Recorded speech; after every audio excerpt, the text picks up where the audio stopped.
What if I told you that there was a way you could make an absolutely awesome buttercream without having to stand over a double boiler whisking and whisking and whisking, hoping that your egg whites cook properly without overcooking? Well, in this video, I'm going to show you how to make the perfect Swiss Meringue Buttercream using the Sous Vide method. You know what you're thinking, Sous Vide, pretty weird, right? Such a cool, foolproof way to do it. Now we're going to make a chocolate Swiss Meringue Buttercream. It's going to be absolutely delicious. And you'll see from start to finish how it comes out, how easy it is to work with, how great it whips up, and how stable it is. Now, if we're meeting for the first time, my name is Michael Ponzio and I make cooking videos for you.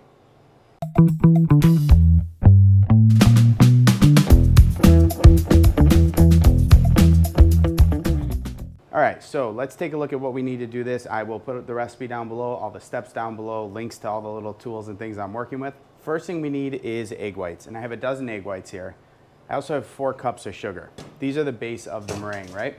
But since we're making a chocolate buttercream, I also have 1 pound of 63% chocolate and 2 pounds of an unsalted European sweet cream butter. So this is all gonna come together and just make an awesome frosting. First thing you wanna do is use a vacuum seal bag. And you know, these are great, you get a nice big one. I like using a pitcher or something to just kind of hold the bag still so when I pour into it, it's not flopping all over the place and spilling on me.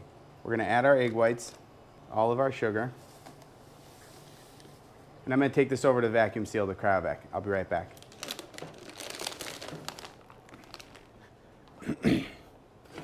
All right, so here you go. Now I should note that if you don't have a cryovac machine, using a Ziploc bag and a method called the water displacement method works just as great.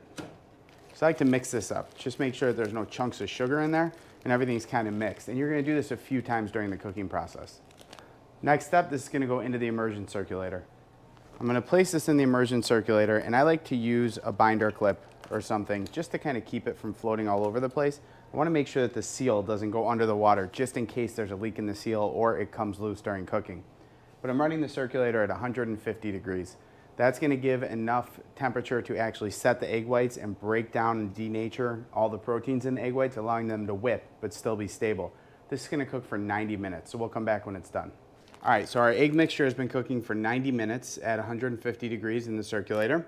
You can see that there's some caked up sugar at the bottom. We want to get in there with our hands and just kind of move it around, because when we pour this into the bowl to start whipping, we want to make sure that this all goes out of the bag into the bowl. All right, let's cut this open and get it whipping.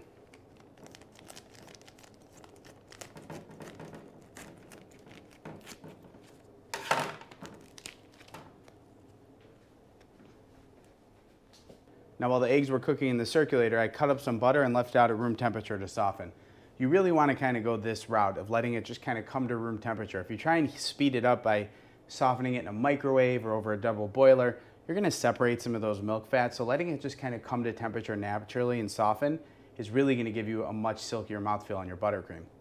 So what I'm looking for in my egg whites to whip up to a stiff peak. While they're doing that, I'm going to go ahead and melt all the chocolate and make sure this butter is nice and soft to be added into the buttercream. All right, so we've whipped our egg white mixture to stiff peaks. And stiff peaks means that when we take it and we hold it upright like this, it's gonna stand straight up. It's amazing to see how much volume this actually whipped up to, how the air whipped up.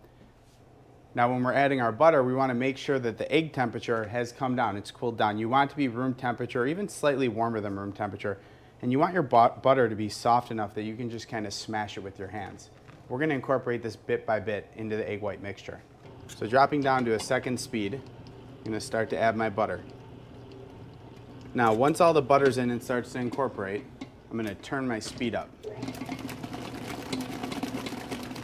So this is when it starts to get a little bit goofy, where the buttercream looks like it's starting to separate. You just gotta beat it and beat it and beat it, and it'll come back together and fluff up beautifully. At this point, while it's whipping, I'm gonna pour my chocolate in, and I'm gonna do it down the side of the bowl. This is gonna make sure it's cooling down as it's hitting the buttercream.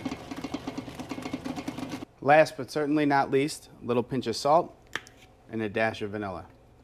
So as you can see, this buttercream is light, it's airy, super easy to work with, and has an amazing cocoa flavor to it. I absolutely love it. So thank you guys so much for watching. If you like what you see, hit the like button, hit the subscribe button, click the little bell for notifications, because there is tons of stuff coming out on this channel and tons of stuff already available. If you guys try this recipe, if you guys try the sous vide method for making meringue or buttercream, I would love to hear about it. Throw it down in the comments. I want to hear if it worked for you, if it didn't work for you. This has worked for me every single time. I absolutely love it. So check it out, give it a try, keep on cooking.